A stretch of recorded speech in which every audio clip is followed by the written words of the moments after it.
बोलिए। 1 किलो करेला दे दीजिए और 1 किलो आलू दे दीजिए। इस टीचर से स्टार्ट करो। मेरे पास इतना प्लास्टिक नहीं है, अलग अलग प्लास्टिक में करके दीजिए। Sorry madam, sorry madam. ये लीजिए आपके पैसे।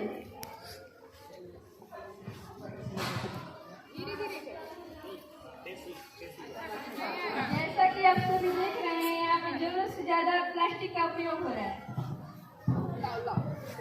को भी तकलीफ है। इसलिए आप सभी से नम्र निवेदन है कि आप सभी जरूरत से ज्यादा प्लास्टिक का उपयोग न करें। धन्यवाद।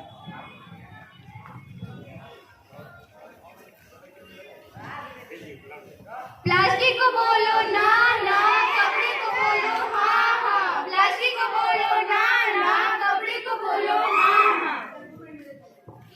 चलिए, बहुत सुंदर।